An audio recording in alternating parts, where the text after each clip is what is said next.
መዲናችን አዲስ አበባ በጠዋቱ እጅግ አሳዛኝ የተባለ አደጋን አስተናግዳለች። 19 ሰዎችን ጭኖ ነበር። እንደምትመለከቱት እንግዲህ መንገዱን ጥሶ በመግባትና በመገልበጥ ነው የአደጋ የተከሰተው። የአሊያንስ አውቶቡስ ፒካፑና እንዲሁም ደግሞ ቪትስ መኪናዎቹን ከገጨ በኋላ አደባባዩ ላይ በመውጣት ሊገለበጥ መቻሉ ተገልጿል። ሳሊተ ምህረት አደባባይ ላይ ባቡሩ መስመሩን ይዞ እየሄደ ባለበትም እንደምትመለከቱት ሲኖትራኩ መጥቶ ባቡሩን ገጭቶታል። ዳንኤል ክብረትን ተችተው ለታሰሩ መምህር ሲሳይ አዳነና ለመምህር ደረጀ ዘወይንዬ ድምጽ ነው።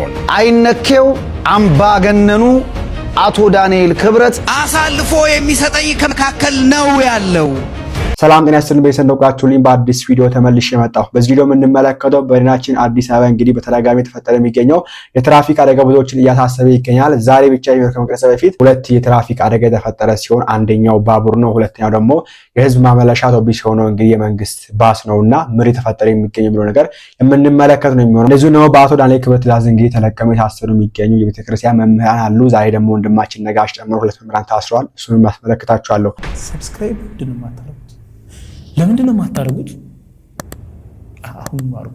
ለመጀመሪያ ሳችን ስንሄድ እንግዲህ አሁን ላይ ብዙዎችን እያሳሰበ የሚገኘው በአዲስ አበባ የሚፈጠረው የመኪና አደጋ ወይ ደግሞ የትራፊክ አደጋ ነውና በተደጋጋሚ የትራፊክ አደጋ የተፈጠረ ይገኛል። ዛሬ የተፈጠረውን ከባድ የትራፊክ አደጋ ከመታችን በፊት ከትላንት ወዲያ የተፈጠረውን ነገር ላሳያችሁ። 19 ሰዎችን ጭኖ ነበር። እንደምትመለከቱት እንግዲህ መንገዱን ጥሶ በመግባትና በመገልበጥ ነው የአደጋ የተከሰተው። ዛሬ መጋቢት 22 2018 ዓ.ም በአዲስ አበባ ከተማ የካ ክፍለ ከተማ ኮተቤ መስመር 02 ወይም ደግሞ ልዩ ስሙ አንቆርጫ ተብሎ በሚጠራ አካባቢ ዛሬ ንጋት 11 ሰዓት ከ30 ላይ የምትመለከቱት አሰቃቂ የመኪና አደጋ ተከስቷል። የምትመለከቱት እንግዲህ አሰቃቂ አደጋ የተከሰተው በየረር አቅጣጫ ወደ አንቆርጫ በሚወስደው ቁልቁለት መንገድ ላይ ሲሆን የህዝብ ማመላለሻ ታክሲ ከተፈቀደለት የሰው ቁጥር በላይ ወይም ደግሞ 19 ተሳፋሪዎችን ጭኖ በመጓዝ ላይ ሳለ የመንገድ አካፋይ ጥሶ በመገልበጡ ምክንያት ነው። ይህ እንግዲህ ከፍተኛ አደጋ የተከሰተው። ታክሲው እንግዲህ 19 ሰው ጭኖ ነበር። በዚህ አደጋ እንግዲህ ብዙ ሰው እንደሞተ እየተነገረ ይገኛል። ምንም እንኳን በግልጽ ቁጥሩ ባይታወቅም ከፍተኛ የሰውና የንብረት ጉዳት አስከትሏል። በመዲናችን አዲስ አበባ እጅግ አሳዛኝ የተባለ የመኪና አደጋ መከሰቱን በዚህ ሰዓት እየሰማ እንገኛለን። ፈጣሪም ወጦ ከመቅረት ይጠብቃችሁ፣ ከእንደዚህ አይነት አደጋ የሚሰውራችሁ ያልኩኝ። በኮተቤ 02 ወደ አንቆርጫ በሚወስደው ቁልቁለት መንገድ ላይ እጅግ አስፈሪ በሆነ ሁኔታ 19 ሰዎችን ጭኖ ሲጓዝ የነበረ ሚኒባስ ታክሲ እንግዲህ መንገድ ስቶ በመገልበጥ እስካሁን ድረስ እንግዲህ 3 ሰዎች መሞታቸው ተረጋግጧል። ሌሎች 16 ሰዎች ላይ ደግሞ ከባድና ቀላል የተባለ ጉዳት መድረሱ ነው እየተገለጸ የሚገኘው። የሟቾችን ቁጥርም አንዳንድ ዘገባዎች በጣም ከፍ እያደረጉ ይገኛሉ። እስካሁን ድረስ ግን በተረጋገጠ ሁኔታ 3 ሰዎች በዚህ አደጋ ህይወታቸው አልፏል ተብሏል። እግዚአብሔር ይጠብቀን ነው እንጂ በጣም ነው የሚያሳዝነው። ይሄ ከትላንት ወዲያ የሰማነው ነገር ነውና ወደ 3 ሰዎች ነፍሳቸው ወይ ደግሞ ህይወታቸውን አጥተዋል። እነዚሁ ደግሞ የተጎዱ ብዙዎች ነበሩ። እንዳያችሁት እንግዲህ መኪናው በዚህ መንገድ ነው እንክትክቱን የወጣውና በምን አይነት ፍጥነት እየሄደ እንደነበረ አስተውት። ይሄ መኪና በዚህ መንገድ የሚሰባበር ከሆነ ለዛውም ያንን የሚያክል ግድግዳ ጥሶ ገብቶ በዚህ ልከስባበረ በምን ያክል ፍጥነት እየሄደ ነበር ተመልከቱ። እንግዲህ ደግሞ ብዙዎችን ልብ የነካው እንግዲህ ከባለፈው የከፋ አደጋ ነው። ባቡር ጨምሮ የህዝብ ማመላለሻ አውቶቡስ እንግዲህ አደጋ ደርሶበታል። ዛሬ መጀመሪያ ከዚህ እንጀምር። እጅግ በጣም የሚያሳዝን ዜና ነው የተሰማው። በቪዲዮ እንደምታዩት በአዲስ አበባ የተባበሩት አካባቢ በተከሰተ አደጋ የአንድ ሰው ህይወት ሲያልፍ 3 ሰዎች ላይ ከባድ ጉዳት ደርሷል። ዛሬ ማለዳውን በደረሰው አደጋ የህዝብ ማመላለሻ አውቶቡስ ከ2 ቪትስ ተሽከርካሪዎች ጋር እንደተጋጨ ፖሊስን ጠቅሰው የሀገር ውስጥ ሚዲያዎች ዘግበዋል። በአደጋው ከባድ ጉዳት የደረሰባቸው የ7ኛና የ5ኛ ክፍል ሴት ተማሪዎች እንዲሁም የቪትስ መኪና አሽከርካሪ ሆስፒታል ገብተው ሕክምና እየተደረገላቸው እንደሆነም ተዘግቧል። መዲናችን አዲስ አበባ በጠዋቱ እጅግ አሳዛኝ የተባለ አደጋን አስተናግዳለች። የቅድም መረጃ ድርሻችሁ ነበርም። የተባበሩት ላይ እንግዲህ ከባድ የተባለ የመኪና አደጋ ተከስቷል። ሰሌዳ ቁጥሩ እዚህ ጋር የተጠቀሰው አሊያንስ የህዝብ ማመላለሻ አውቶቡስ ከአቤም ወደ የተባበሩት አቅጣጫ ቁልቁለቱን በመጓዝ ላይ ሳለም ከአያት ወደ ሲኤምሲ አቅጣጫ እየተጓዙ ከነበሩ የሰሌዳ ቁጥር እዚህ ጋር የተጠቀሰና የሰሌዳ ቁጥሩንም እዚህ ጋር እንደምትመለከቱት ቪትስ እና ፒክአፕ ተሽከርካሪዎችን በመቅጨትም የተባበሩት አደባባይ ላይ በመውጣት ተገልብጧል። በአደጋው የፒክአፑ መኪናው አሽከርካሪ ህይወት ወዲያውኑ ሲያልፍም በውስጡ ተሳፍረው የነበሩ 2 አንደኛ የ7ኛና የ5ኛ ክፍል ሴት ተማሪዎች እንዲሁም የቪትስ መኪናውን አሽከርካሪ ከባድ የአካል ጉዳት ደርሶባቸው የህክምና ክትትል እየተደረገላቸው እንደሚገኝ ተገልጿል። አሽከርካሪዎች ታዲያ ሁሌም ቢሆን የመንገዱን ሁኔታና አቀማመጥም በሚገባ በማጤን ተሽከርካሪዎቻቸውን መቆጣጠር በሚያስችላቸው ሁኔታ ሊያሽከረክሩ እንደሚገባም የአዲስ አበባ ፖሊስም እንደምትመለከቱት ገልጿል። እጅግ አሳዛኝ በሆነ ሁኔታ የአንድ ሰው ህይወት እስካሁን ድረስ አልፏል። 3 ሰዎች ሰዎች ላይ ደግሞ ከባድ የተባለ ጉዳት መድረሱ ተገልጿል። በዚህ ሰዓት በመዲናችን አዲስ አበባ እጅግ አሳዛኝ የተባለ የትራፊክ አደጋ መከሰቱ ተሰምቷል። ፈጣሪ ወጥቶ ከመቅረትና እንዲሁም ደግሞ ከድንገተኛ አደጋ ይጠብቃችሁ።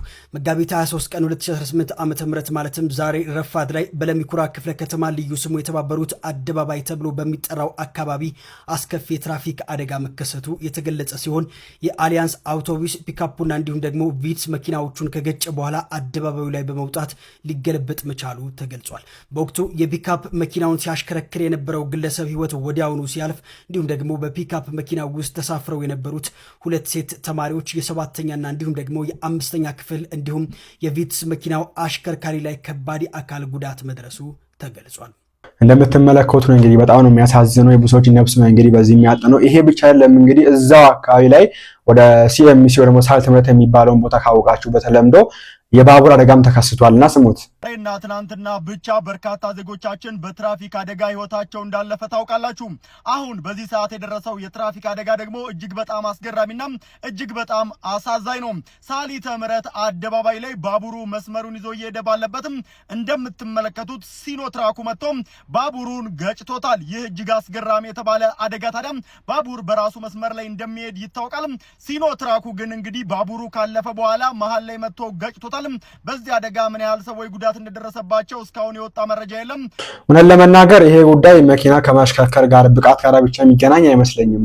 መኪና የትኛው መካል ሊያሽከረክር ይችላል፣ ግን አደጋ የመከላከል አቅሙ ያው ከፈጣሪ ነው ብዬ አስባለሁና ይሄ ነገር እንግዲህ በአዲስ አበባ ከተማችን ላይ በተደጋጋሚ የተፈጠረ ነው የሚገኘው። ከትላንት ወደ ከዛ በፊትም እውነት ለማሳየት የሚከብዱ ነገሮች በተደጋጋሚ ተፈጠሩ ይገኛሉና እውነት ለመናገር አዲስ አበባ የምትኖሩ ካላችሁ ታውቁታላችሁ ማየት የትራፊክ መጨናነቅ እንዳለ። ሁሉም ላይ አይደለም፣ በብዛት እንግዲህ አዲስ አበባ ውስጥ ያው ይከበራል። ወደ ህግ አስከባሪዎች አሉ፣ መብራት አለ፣ ትራፊኮችም አሉ። ነገር ግን አናገ ስንመለከት ትራፊኮቹ ራሱ አላማቸው አደጋን ማስቀረት ሳይሆን ገንዘብ ሰው መቅጣት ነው የሚመስለው። እንደዛ ነው። ተደብቀው ፎቶ አንስተዋችሁ እየቀጧችሁ ስትመለከቱ ይሄ ነገር አላማው አደጋ ማስቀረት ነው ወይስ እኛን መቅጣት ነው የሚል ነገር ውስጥ ያስገባልና እያልኩ ያለሁት በእነሱ ምክንያት የተፈጠረ ሳይሆን በዚህ መንገድ ዙ ማሳቀብ አስገኝ ነው ብዬ አላስብምና በገሃድ ህጋዊ ነገር ነው የሚሰሩት። ህጋዊ ነገር እስከ ሰራችሁ ድረስ ፊት ለፊት ቁሙና አስቆሙ፣ መኪናዎችን ቅጧቸው። ፊት ለፊት ቆማችሁ ተደብቆ ዛፍ ላይ ወጥቶ ቤት ውስጥ ተደብቆ ሆቴል ውስጥ ተደብቆ መኪና ስለ ተወሽጎ ፎቶ እያነሱ መኪና መቅጣት እኔ እንጃ። ምንድነው አላማው? ምንድነው? አደጋ ማስቀረት ነው? ትራፊኮችም እንግዲህ ደግሞ የአዲስ አበባ መንገድ ትራንስፖርት ይሄን ነገር እንዴት እንደሚመለከተው እኔ እንጃ። ሰምቼ ነበር ይሄ ነገር ትክክል አይደለም ሲባል ከዛው ከታለ አካላትና እውነት ለመናገር ይሄ ተገኝ ነው ብዬም አላስብም። ኦኬ አላማው የሚመስለው አደጋን ማስቀረት ሳይሆን አላማው እየመሰለ የሚገኘው አሁን ላይ የትራፊክ ወደ አዲስ አበባ የምትገቡ ትራፊኮች አላማቸው እየመሰለ የሚገኘው አደጋን ማስቀረት ወይ ደግሞ ሰዎች ነፍሳቸውን ለማትረፍ መኪና ችግር እንዳይፈጠር እንደዛ ማድረግ ሳይሆን ሰው መቅጣት ነው አላማቸው እየመሰለ የሚገኘውና ተደብቃችሁ የቀረጻችሁ ተደብቃችሁ የቀጣችሁ እንደዛ አይሆንም። ኦኬ ህጋዊ ነገር ነው የምትሰሩት። ህጋዊ ነገር እስከሰራችሁ ድረስ በህጋዊ መንገድ ፊት ለፊት ቆማችሁ መቅጣት ይቻላል። መደበቅ አያስፈልግምና ያለ ሁለተኛ ደግሞ ቀደም እንዳልኳችሁ አንዳንድ መንገዶች ላይ በቃ ሰው እየተያየ ነው የሚያልፈው እንጂ የለም ትራፊክ የሚባል ነገር የለም፣ መብራት የሚባል ነገር የለም አዲስ አበባ ውስጥ። ኦኬ በተለይ ትንሽ ወደ ውስጥ ገባ ካለ መኪናው ሁሉ ይጨናነቃል። በቃ አንዱ እንዲህ ያልፋል፣ አንዱ እንዲህ ያልፋል፣ እንዲህ ነው የሚሄደው መኪና። የለም ምንም የሚያስቆም መብራትም የለም ምንም የለምና እንደዚህ አይነት ቦታዎች ላይ እንግዲህ ቢያንስ መብራት እጥረት ካለ ደግሞ የዚህ መብራቷ እጥረት ካለች በተቻለ አቅም ትራፊክ እንዲቆም ቢደረግ በስርዓቱ የሚያስተናግድ። እንደዛ ከሆነ በስተቀር ይህ አደጋ እንግዲህ በተደጋጋሚ የተፈጠረ ይገኛል። እዚህ ጋር የተፈጠረ ነገር ነው እዛ ፊት ለፊት የሚፈጠረው ምክንያት የሚሆነውና በተቻለ አቅም እንግዲህ ይሄን ነገር የሚመለከተው አካል ትኩረት ሊሰጠው ይገባል ብዬ አስባለሁ። የሞቱ ነፍሳትን እንግዲህ እግዚአብሔር አምላካችን ይማር፣ ነፍሳቸውን እግዚአብሔር አምላካችን ይቀበላል ፈልጋለሁ። ሲማሪያችሁ ኮሜንት መጻፋችሁን እንዳትረሱ። ቀጣይ የምንመለከተው እንግዲህ የአቶ ዳንኤል ክብረት ጉዳይ ነው። አቶ ዳንኤል ክብረት እንደምናስታውሰው ዲያስፖሮች አታስፈልጉንም፣ አንፈልጋችሁም፣ አትወጡብን፣ እዛው ተቀበሩ፣ እዛው ሁኑ፣ እዛው ኑሩ ብሎ ሲናገር ሰምተን ነበር። በዚህም የተነሳ የተለያየ ሰው መልስ መልሷል። ከነዛ መሃል እንግዲህ መምህራችን መምህር ሲሳይን ጨምሮ ነጋሽም ነበሩበት፣ እነ መምህር ዘወይንዬ ነበሩበት። እውነት ለመናገር መምህር ሲሳይ ነው መልስ የመለሰው። መምህር ነጋሽና መምህር ዘወይንዬ ዩቲዩብ መምህር ዘወይንዬ ነው ማነው አቀራሪው ደግሞ ጋዜጠኛው ደግሞ ነጋሽ ነበር። አሁን ላይ ሶስቱም መምህራን ታስረዋል። ባለፈው መምህር ሳይ ታስሮ ነበር፣ አሰምቻችሁ ነበር። ትላንትና ወይ ደግሞ ከትላንት ወዲያ ነው። ትላንትና ደግሞ መምህር ሳይ ታስረዋል፣ መምህር ዘመኔ ታስረዋል። ዛሬ ደግሞ እንግዲህ ወንድማችን ነጋሽም እንደታሰረ የሰማን ነው የምንገኘው። እኔ እንጃ ህግ እንዴት እየሰራ ነው እግዚአብሔር ይወቀው። ኦኬ ሰዎችን ለምን በሐሳብ ተቻችሁ? በዱላ አልነኩም፣ ፐርሰናል ነገር ይላል አታካሩም፣ ሰውየውን ተቃሃረሱበትም በሐሳብ ብቻ ስለሞገጡ ትክክል አይደለም እንዳይባልም ብለው በሐሳብ ብቻ ኦኬ እላፊ ቃል ሳይናገሩ ሳይሳደቡ ስለሞገቱ ብቻ በዚህ መንገድ እንግዲህ ህግ እንግዲህ እነዚህ መምህራን እነዚህ ጋዜጠኞች ያስተቃየ ይገኛልና እስያተን እንመለስ። በሚያሳዝንና በሚያሳፍር መንገድ አቶ ዳንኤል ክብረት መምህር ሲሳይ አዳነን አሳስሮታል። አይነኬው አምባገነኑ አቶ ዳንኤል ክብረት እንደለመደው የእስር ጅራፉን በመምህር ሲሳይ ላይ አሳርፏል። ዳንኤል ክብረት አለ እውነቱን ልንገር አንተ ሀገርን እወዳታለሁ ከምትለው መውደድ በላይ እንደ ቃሪያ ፍሬ በየሀገሩ የተሰደዱት ኢትዮጵያውያን እቺን ሀገር ይወዷታል። መምህር ሲሳይ ሰሞኑን እንግዲህ ሁላችሁም እንደተከታተላችሁት ዳንኤል ክብረት በዲያስፖራው ላይ ያነሳውን የቀብር ቦታ መከልከልን እንደ መጽሐፍ ቅዱስ ሐሳብና እንደ ኢትዮጵያዊነት በመቆርቆር ስሜት ሆኖ የተናገረው ንግግር ወደ ወይን ቤት የሚያስጥል ሆኖ ተገኝቷል። አሁን ኢትዮጵያ ውስጥ ከኮሪደሩ ልማት ቀጥሎ አይነኬው ዳንኤል ክብረት ብቻ ነው። እንዲኖሩ ሳይፈቀድላቸው ደግሞ ሞተው እንዲቀበሩ እንዴት አንፈቅድላቸውም? ደግሞስ ይሄንን ሐሳብ ከአንድ መንፈሳዊ እንዴት እንሰማለን? ከአንድ ዲያቆን ከነበረ ሰው መምህር ሲሳይ ከአንተ እግር ቁጭ ብሎ የተማረ ወንጌል ሲሰብክ ቁጭ ብለን መሬት ላይ ስናዳምጠው ከነበረው ሰው ዛሬ ስደተኞች ኢትዮጵያ ውስጥ መቀበር የለባቸውም የሚል ነገር ሲናገር ከዚህ በላይ ምን ሊያሳምመን? ያስተማርከውን በብዙ ወንጌል ያሳደግከውን ልጅ በጭካኔና ባረመኔነት ተቸኝ ብለህ ተናገረኝ ብለህ ዛሬ ማዕከላዊ ወርውረዋል። ወንድ ልጅ ታስሮ አይሟሟም። ያው ወንጌላዊ መምህር ሆኖ አንተ በጣልከው ወይን ቤት ውስጥ ወንጌልን አገልግሎ ይወጣል። ግን አቶ ዳንኤል ክብረት ያንተ መጨረሻ ምንድነው የሚሆነው? ይሄ አረመኔነት ይሄ የክፋት ጥግ መውደቂያ የት ይሆን? የወለድካቸው ልጆች እንኳን አሳዝኑ የት ይሆን ማረፊያ? እመነኝ ዛሬ ጥላ የወንከው የተሸሸክበት ያ ማንነት ይክድህና ህዝብ ላይ ትወድቃለህ። ህዝብ ደግሞ ትክክለኛውን ፍርድ ይሰጣል። መምህር ሲሳይ አዳነ የምትወዳት ወላዲት አምላክ ካንተ ጋር ትሁን። መታሰር ለኛ ለኦርቶዶክሳውያን የዛን ያህል የሚከብድ ጉዳይ አይደለም። ወንጌልን ያስተማረ መምህር 5 ኪሎ የምታቀው መምህር 4 ኪሎ ወንበር ላይ ሆኖ ዛሬ አንተን ወይን ቤት ጥሎሃል። ጊዜ ፈራጅ ነው። ዳንኤል ክብረት እግዚአብሔር አንተን ሲያዋርድ ሁላችንም ባይናችን እናያለን። ለነገሩ መምህር ሲሳይን ማሳሰር ላንተ ቀላል ነው። ለብፁዓን አባቶች የማትመለስ ቅዱስ አባታችንን ከፍ ዝቅ አድርገ የተሳደብክ ነውረኛ ነህ። ስለዚህ ይሄን ማድረግ የሚገርም አይደለም። ሁላችሁም ኦርቶዶክሳውያን ለመምህር ሲሳይ አዳነ ጸልዩለት። ማንም እስር ቤት ገብቶ የቀረ የለም። ትወጣለህ። እግዚአብሔር ክንዱን ያሳያል። ድንግል ማርያም በመልጃዋ አትለይ። ዳንኤል ክብረትን ተችተው ለታሰሩ መምህር ሲሳይ አዳነና ለመምህር ደረጀ ዘወይንዬ ድምፅ እንሆን። ከቤተ ክርስቲያን ልጅነት እስከ ጥላትነት የደረሰው የዳንኤል ክብረት ጥላቻ የቤተ ክርስቲያን ተቆርቋሪ የሆኑ መምህራኖቻችን ከቤተ ክርስቲያን ክብር አልፈው ለማህበረሰብ እሴት ዋጋ የሚሰጡ ሕዝብ የሚያነቁ የኢትዮጵያ ኦርቶዶክስ መምህራኖችን እስራት የፈረደባቸው በንግግሩ የማይጸጽተው ዳንኤል ክብረት እንደሆነ እየተነገረ ነው። እንኳን እሱን የሀገሪቱ ጠቅላይ ሚኒስትር በሚነቀፉበት ሀገር እኔን ለምነካችሁኝ በማለት አሳስሯቸዋል። አባቶቻችን ተዋድቀው ባጸኗት ሀገር የመቃብር አፈር አትጠይቁ በሚል ንግግራቸው ሳያፍሩ ሳይሸማቅቁ በተራቆተ ሕሊና መኖራቸው ስለታወቀባቸው ውድ መምህራኖቻችን አሳስረዋል። ድምፅ ልንሆን ይገባል። የዳንኤል ሰይፍ ኦርቶዶክስን ለመቁረጥ በኦርቶዶክስ ሞረድ ለዘመናት ተሞርዶ አሁን ላይ መቁረጡን ቀጥለዋል። በእርግጥ ትናንት የተሳለው ዛሬ ዶመዋል። ካፈርኩ አይመልሰኝ በዶማው እየገዘገዘ መቁረጡን ቀጥለዋል። ፍትህ ለውድ መምህራኖቻችን። ሆነን ለመናገር እኔ እንጃ ምን ብለን እንደምናገር አይገባል እኮ። ጠቅላይ ሚኒስትሩ በምንተጅበት ሀገር ትክክል አይደለም ብለን በምናገርበት ሀገር አቶ ዳንኤል ክብረት መካሪ ነው። ለምን ተቻችሁ? ለምን ተናገራችሁ? ለዛውም በሐሳብ የሆነ እኮ ፐርሰናሊ አታክ አያረጉትም። እንደምን እንዳልኩት ጥቃት አያረሱበትም። ምንም አያረጉትም። በሐሳብ ብቻ በቃ ልክ አይደለም እኮ ኦልሬዲ በቃ አንተም ታውቀዋለህ እኮ ስለተባለ ብቻ ትናንትና 5 ኪሎ ላይ ጓደኞቹ የነበሩትን መምህራን ዛሬ እሱ 4 ኪሎ ስለገባ በዚህ መንገድ እኔ እንጃ። ዛሬ ደግሞ ወንድማችን ነጋሽም እንግዲህ ነጋሽ ማለት ታውቁታላችሁ፣ ነጋሽ ፈላዳ ታስሯል። በጣም ነው የሚያሳዝነው። ምን ብለን መናገር እንዳለብን ምን ብለን ማውራት እንዳለብንም ግራ የገባን ነው የሚገኘውና እነዚህን መምህራን በተደጋጋሚ ማሰር፣ በተለይ ደግሞ አሁን በማይሆን ምክንያት በዚህ በሚያሳፍር በሚሸመቅቅ ምክንያት መታሰራቸው ምን አይነት ህግ እንዳለ ግራ የገባን ነው የሚገኘው። ኦኬ ህግ ለማን ነው የሰራ የሚገኘው የሚለው ነገር አንደኛ ጋዜጠኛ ነው ነጋሽ በራዳ፣ ሌሎቹን ተዋቸው። ጋዜጠኛ ነው ነጋሽ በራዳ የፈለገውን ሐሳብ አንስቶ የመተቸት መብት አለው። ኦኬ ነገየው ፐርሰናል ካደረገው በስተቀር ጋዜጠኛ ነው፣ ፈቃድ ያለው ጋዜጠኛ ነው፣ የመናገር መብት አለው። የጋዜጠኛ ስራ ነው ሲጀምር መናገር በራሱ እኮ እንዴት ጋዜጠኛ በሚታሰርበት ሀገር ማጅን። እንግዲህ እሱ ብቻ አይደለም፣ ሌሎቹ መምህራን ናቸው። መምህራን እስከሆነ ድረስ በሃይማኖት አንፃር አይተው ወይም በእምነታቸው አንፃር አይተው እንደፈለጉት ትችት የማቅረብ መብት አላቸው። ፐርሰናል አታክ ካላደረጉት በስተቀር ሐሳቡን የመተቸት መብት አላቸው። መምህር ሳይ መጽሐፍ ቅዱስን በእጁ ጨብጦ ነበር ሲናገር የነበረው። ከዛ የጠቀሰ ጥቅስ እያወጣ በዚህ ከዚህ እንግዲህ አስረውታል አሁን ላይና እውነት ለመናገር ዲያቆን አልኩኝ አላውቅም እንግዲህ ቁናውም እንዳለ ለምድቁናው ሃይማኖቱንም ስለማላውቅ ነው። አሁን ላይ ዳንኤል ክብረት እንዲህ ማድረግ ተገቢ ነው ብዬ አላስብም። እንዲህም ብለክ ነበር የሆነ ሰዓት ላይ አሳልፎ የሚሰጠኝ ከመካከል ነው ያለው።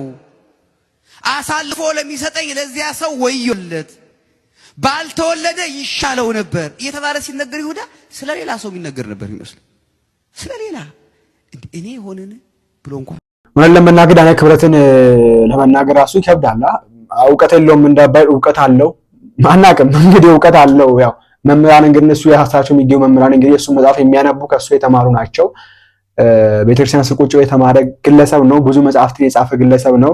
መጽሐፍቶቹ ከዚህ በፊት እንደተናገሩት እንደ ህዳግ እንዲሁም እንደ ማስረጃ ተደርገው የሚጠቀሱ መጽሐፍቶች አሉት። ነገር ግን አሁን ላይ ያው መጽሐፍቶቹንም ክዷል። ዳንኤል ክብረት እንደምታውቁት ከዚህ በፊት ለምሳሌ ያክል አንስተነው ነበር፣ ወደታ አይተነው ነበር። ግራኝ አህመድ ወራሪ ነው እንደዚህ አድርጓ ብሎ የጻፈውን መጽሐፍ ጽሑፍ ክደው አይ እሱ ልክ አልነበረም ግራኝ አህመድ እንዲሁም ቤተክርስቲያን ጠቅሟታል ምናምን ብሎ ተናግሯል። እንደምናስታውሰው ነው። ቪዲዮ ማይተን ነበር። ወራል ተመለሱና ማየት ይቻላችሁ። ፕሮፋይሉ ስላለ የሱ ፎቶ ማለት ነው እዛ ቪዲዮ ላይና ነገሩ ሲናገር ነበር። ግራኝ አህመድ ወራሪ አይደለም እንዲሁም ጻድቅ ሰው ነው ብሎ ግራኝ አህመድን ጻድቅ አድርጎ ሲናገር ነበር። ትናንትና መጽሐፉ ላይ ግን ግራኝ አህመድ ይሄን ያክል ቤተክርስቲያን አፍርሷል፣ ይሄን ያክል ጥፋት አጥፍቷል ብሎ የጻፈውን ሰውዬ ማለት ነውና አናቀም እንግዲህ ወነፈሰበት መንፈስ የነፈሰ ይሁን ተገዶም ይሁን አሁን ለተገዶ ነው ችግሩ የሚሆነውና ተገዶም ይሁን አናቀምና ያው እሱ የተቹ ብዙዎች አሉ። ከነዛ መሀል እንግዲህ ጭነታችን አይተን ነበር ባለፈው። አንዳንድ ጊዜ በውጭ የሚኖሩ ሰዎች የሚገርመኝ ሂደት አላቸው። ኢትዮጵያን የሆነ ነገር ያደርጋሉ፣ ይሟገታሉ፣ መጨረሻ ሲሞቱ ለምን ቅበሩን ይላሉ። ማን ባስጠበቀው አገር ነው ማን መጥቶ የሚቀበረው?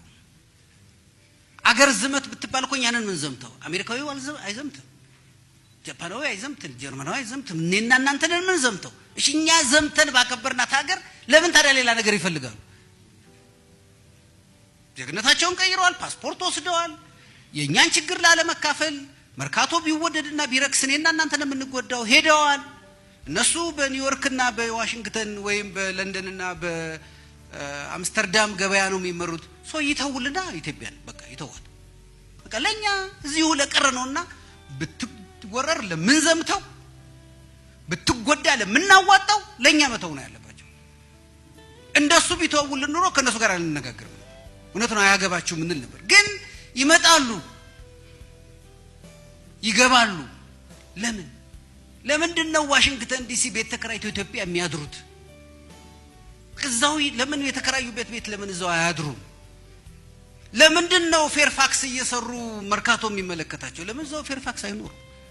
በቃ ለኔ ለናቴ ላክስቴ ላጎቴ ነው ጉዳዩ ካሉኮ መተው ነው ያለባቸው።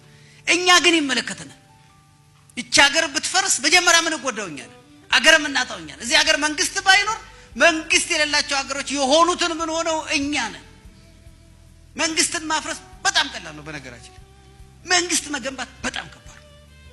መንግስት ይሄ የምናየው ጠቅላይ ሚኒስትሩ ምክትል ጠቅላይ አይደለም። መንግስታዊ ሂሳቤና መንግስታዊ ስርዓት ማለት ነው። እሱ በጣም ከባድ ነው። የኢትዮጵያ መንግስት እኮ እንደ መዋቅር የማይደርስባቸው እኮ ጎጦች አሉ አገር ውስጥ እንደ መዋቅር ቀበሌ የማይኖራቸው ምንም ግን ሰዎች መንግስት አለን ብለው ግን ያስባሉ። የኢትዮጵያ ጠረፎች ሂጃቃለሁ በጣም እኔና እናንተ በመኪና በምን ማንደርስባቸው ጠረፎች አንዳንድ ጊዜ በበቅሎ በምን የምንሄድባቸው በጣም አስቸጋሪ መንገድ ያልሰራንላቸው አውሮፕላን ጣቢያ ያልሰራላቸው ጤና ጣቢያ ያልሰራላቸው ትምህርት ቤት ያልሰራላቸው እነዚህ ሰዎች መንግስት ረሳን ይላሉ እንጂ መንግስት የለንም አይደል። ረስታችሁናል፣ ትታችሁናል፣ ዘንግታችሁናል፣ አልደረሳችሁልንም ብለው ይወቅሱናል። ለምን? የባለቤትነት ጥያቄ ስላላቸው። እነዚህ ወገኖች ናቸው አድዋ ላይ የዘመቱትና ይችን አገር ያደረጓት የአድዋ ጦርነት በተከናወነ በ5ኛ ዓመቱ ነው እንደምታውቁት። የመጀመሪያ ማን ነው? በ7ኛ ዓመቱ ነው የመጀመሪያ አድዋ በዓል የተከበረው።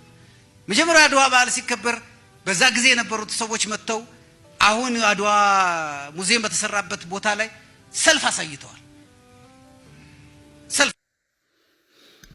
ሰላም ቤተሰብ እንደምን አላችሁ? እግዚአብሔር ይመስገን እኔ በጣም ሰላም ነኝ። የዛሬ ሐሳቤ ትንሽ ስሜታዊ ያደርጋል። ዞሮ ሐሳቤ እንደ ሁልጊዜው ላይክ፣ ሼር፣ ኮሜንት በማድረግ ለሌሎችና ለሚመለከታቸው አካል ተደራሽ እንድታደርጉልኝ ከልብ ጠይቃለሁ። ያው ዛሬ ቪዲዮ ላይ መስራት መፈልገው ዳንኤል ክብረት የሚባል በለሐሰብ ትላንትና በቤተ ክርስቲያን አውደ ምሕረት ላይ እየቆመ ሰው መስሎ መልካም መስሎ በያዘው ገጽታና በያዘው ስም ዛሬ የቤተ መንግስት ወጥ ቀማሽ ሆኖ ህዝብን እንዴት አድርጎ እንደጨፈጨፈ አይተናል። በዚህ 7 ዓመት ውስጥ የኢትዮጵያ ሀገር ላይ የተደረገው ጄኖሳይድ በሚሊዮን የሚቆጠር የተጨፈጨፈው ያለቀው ወጣት የወደመው ትምህርት ቤት የወደመው ቤተክርስቲያን የወደመው ሆስፒታል ገበያ ላይ የሚጨፈጨፉት ወገኖቻችን ለስልጣናችን ክብር ሲባል በየከተማዎቹ ቦምብና ድሮን ጣል ብናረግ ጸጥ እናስብላለን የሚል ስትራቴጂ ነድፎ ህዝባችንን የጨፈጨፈ ትላንትና ሰው መስሎ በቤተክርስቲያን ላይ የቆመ ዛሬ ግን በለሐሰብነቱ የተጋለጠበት ዳንኤል ክብረት የሚባል ዳቢሎስ ህዝብ ላይ ሀገር ላይ ያለውን ህዝብ ከጨረሰ በኋላ ዛሬ ደግሞ ትላንትና ድርሻውን እየቀሙ የመናገር ነፃነቱን እያፈኑ እንዳይኖር እንዳይተዳደር የተደረገውን ዲያስፖራ አይደለም እነሱ አስከሬናቸው እንኳን መግባት የለባቸውም እያለ በህዝብ ላይ አሁንም ጄኖሳይድ ያውጃል።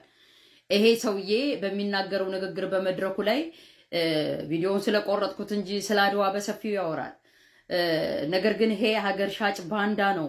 ስለ አድዋ ቤተሰቦቻችን ወገኖቻችን ከጠላት ከወረራ ያቆሙት ነው። ይሄ ግን ለክብሩ ለስልጣኑ ሲል የኢትዮጵያን ታሪክ ገልብጦ የጻፈ የነ ገላውዲዮስን የነ እብነ ድንግልን ታሪክ ገልብጦ ለነግራኛ አህመድ አድሮ ለተከፈለው ገንዘብና ለተሰጠው ስልጣን ሲል የሀገርን ታሪክ የአማራን ህዝብ ታሪክ የትግራይን ህዝብ ታሪክ ገልብጦ መጻፉ አልበቃ ብሎ ህዝብን በይፋ ሲጨፈጭፍ የነበረ ባንዳ ነገር ግን በየዓለማቱ በኢሮፕ በአሜሪካ በካናዳ በየቤተክርስቲያን አውደ ምሕረት ዶላር ሲሰበስብ እንዳልነበር ዛሬ ግን አውዳሚነቱ ጨፍጫፊነቱ ጄኖሳይድ መፈጸሙ ስለታወጀበት እንዳትገባ ሲባል የሀገር ቤቱን ህዝብ በልቶ ሲጨርስ ወደ ዲያስፖራው ዝሯል።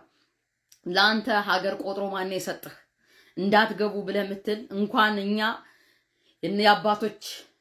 የአባቶቻችን ልጆች አነና አንተ ማለህ ወፍ ዘራሽ እናትና አባት ግን ቆጥረህ ማትናገር። ለነገሩ እንደዚህ አይነቱ ነው የተበላሸ ትውልድ ይዞ ይመጣና የሀገርንም የሚያበላሽ።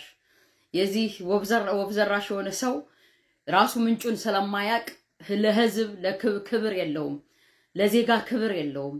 ለዛ ነው ዲያስፖራው በሰው ሀገር ላይ እየኖረ ስለ ሀገሩ ያገባውም ይላል። ለምን ተሰደደ? የተሰደደበት ሀገር እኮ ሀገሩ አይደለም። በመልካምነታቸው የተሰደድንባቸው ሰዎች የስራ እድል ፈጠሩልን፣ ሰላምን ሰጡን እንጂ ሀገሩ እኮ የነሱ ነው። እኛም ምንጮሆ ስለ ሀገራችን ነው። በእርግጥ እውነትህን ነው። በሌለን ሀብት ንብረት አንተ ዘርፈህ በምትንቦጫረቅበት ህንፃን የለ መሬትን ዘርፈህ ብለህ ተቀመጥከው ነው እንዲጠበቅ የምንከላከለው። ያንተን ህንፃ ነው ስንጠብቅ የምናድረው። ተው የምንለው ያንተ ህንፃ ያንተ ክብር እንዲከበር ነው። አይህ አገር ሰላም ቢሆን ኖሮ ሰላምን አትወዱም እንጂ ቅድሚያ ተጠቃሚ የምትሆነው አንተ ነህ፣ እኛ አይደለንም። እኛማ ተሰደድነ ጥለነው ሄድነ። ግን እኛ አይደለንም አስከሬናቸው እንዳይገባ እያልክ የምትከላከል ሰው ነህ። አዎ ልምድ አለ። አስከሬን የምታስር ነህ። የነን ሐውሰናይን አስከሬን አስርሃል እስከ ዛሬ ድረስ ደፋር ነህ። በጣም የምትገርም ሰው ነህ። ዛሬም ቢሆን ደግሞ አላፈርክም፣ አታፍርም፣ ማፈሪያ ነህ። ነገር ግን ሀገርን ቆጥሮ ለአንተ የሰጠህ የለም። ከአንተ በላይ ባንዳ አለ። ከአንተ በላይ ሀገርን ይሸጣለ። ከአንተ በላይ ዳር ድንበርን ያስደፈረ ሰው አለ። በቤተ መንግስት ላይ ቁጭ ብለ ቤተ ክርስቲያንን ያስጨፈጨፈ ሰው አለ። ሰው ትምህርት ቤት እንዳይማር፣ ሆስፒታል ዶ እንዳይታከም፣ ጤና ጣቢያ ሄዶ እንዳይታከም፣ ወጣቶች እንዳይማሩ፣ ህፃኖች ወደ ትምህርት ቤት እንዳይሄዱ፣ ገበያ ላይ ቦምብ እንዲጣል የምታዘው አንተ አይደለ? በሚሊየን ህዝብን በልተህ ጨርሰህ ዛሬ ደግሞ ለነፃነቱ ሲል ለተሰደደው ህዝብ ክብር አጦ የሚበላው አጦ ድርሻውን በልታችሁበት የተሰደደውን ህዝብ ተመልሰህ አትገባም እያልክ ደግሞ ትፈክራለህ። አገር ቆጥሮ ላንተ ማን ነው የሰጠህ? ማን ነው ላንተ አገር ቆጥሮ የሰጠህ? ሀገራችን እኮ ነው። እንገባለን። ምንድነው የምታመጣው? እንገባለን። አንተም ኖርህበታል። እንኳን እኛ እናትና አባቶቻችን አስከብረውት የኖሩትን የነነ ለድንግልን የናጼ ገላውዲዮስን ታሪክ ገልብጠህ የምትጽፍ ባንዳ ኮና አድሃሪ ኮና አንተ ትላንትና ለክብር ያበቃህን ቤተክርስቲያን አባቶችን የምታሳርድ ምእመናንን የምታሳርድ ንጹሃንን እየበላህ የምትኖር አንተ በለሐሰብ ማንነት ሲጋለጥብህ እነሱ ስለ ሀገራቸው አያገባቸውም ተሰደው ይደዋል ትላለህ። ለምን ተሰደዱ? ለምንድን ነው የተሰደድ ነው? የተሰደድ ነው እኮ እንደነ ዮሐንስ በኋላው እንደነ ክርስቲያን ታደለ ሐሳባችንን ብንገልጽ መቀመቅ እንደምትከቱን ስለምናቅ ነው። ድርሻችንን ስለበላችሁብን እኮ ነው። ምን በላው ስላጣን እኮ ነው። ሰርተን መተዳደር ስላቃተን እኮ ነው። ድርሻችን ሽጣችሁብን እኮ ነው። ድርሻችን በልታችሁብን እኮ ነው። እንዳንናገር የመናገር ነፃነታችን አፈናችሁብን እኮ ነው። ዛሬ ወጥቶ የሚታገል ወጣት የምትጨፈጭፉት ወጣት እኮ ነፃነት መብቱን ተጋፍታችሁት በነፃነትና በእኩልነት ሐሳቡን እንዳይገልጽ መብቱን አፈናችሁት እኮ ነው ዛሬ ለዚህ ድረስ የደረሰው። አንተ ነህ እንዴ ስለ ሀገርና ስለ ሀገር አንድነት የምትናገረው? አንተ ነህ ስለ አድዋ የምትናገረው? አፋለህ እንዴ? ትላንትና የአድዋ ሰዎችን እኮ በቦምብ ያጠፋህ ሰው ነህ አንተ ባንዳ። ትላንትና ስትሰብክበትና ስትዘርፍ የነበረው አውደ ምሕረት ላይ ሆነ ክብር የሰጠህን የአማራን ህዝብ ዛሬም ድረስ እያዋረድህ የአማራን ወጣት ስም እየሰጠህ እንደ ጨማማችሁ ተበተናችሁ ጃውሳ ጃምሳ እያልክ ስም እየሰጠህ ህዝባችንን መታራከስ አንተ እኮ ነህ። አንተም ቆመ እየሄድክ ነው። እንኳን እኛ እኮ ለነፃነት ነው የሐሳባችን እየገለጽን ያለን። እኩል መብት ይከበር እያልን እኮ ነው። ነገር ግን ነፃነትንና ሰላምን ሰጠው ስራ ሰጡን እንጂ ሀገሩን እኮ አልሰጡን። የተሰደድንበት ሀገር ባለቤት አለው። እሱ ግን ሀገራችን ነው። አንተ የቆምክበት ባንዳው አንተ ወፍ ዘራሽ የቆምክበት እሱ ሀገራችን ነው። ስለ ሀገራችን ደግሞ የመናገር መብቱ አለን። ያኔ ደግሞ ነፃነታችን ሲረጋገጥ ፍትህ ሲረጋገጥ ያኔ የት ላይ እንደምትቆም እናይካለን። አንተም ቆመ እየሄድክ ነው ሚሊየን በልተህ። እኛ እኮ ስለ ነፃነት ነው የተናገርነው። እንደገና ደግሞ አስከሬን አይገባም። አስከሬን በማሰር የታወቃችሁ ናችሁ። አስከሬን ታስራላችሁ። እነናሁ ሰናይ ዛሬ የት ነው ያሉት? ኢንዌስ ቪዲዮአችን ይነሳ። በዚህ ጉዳይ ላይ እንግዲህ አዲስ ነገር ካለ ይዤላችሁ ቀርብ ነው የሚሆን። አሁንም ቢሆን ለታሰሩ መምህራን ፍትህ ለማለት ፈልጋለሁ። ነፍሳቸውን እንግዲህ እግዚአብሔር አምላክ በመኪና አደጋ ወይ ደግሞ በአደጋው የትራፊክ አደጋ ለተጎዱ ፈልጋለሁ። ፍትህ ለመምህራኖቻችን። በቀጣይ ቪዲዮ እንመለሳለን። ቸር ቆዩልኝ።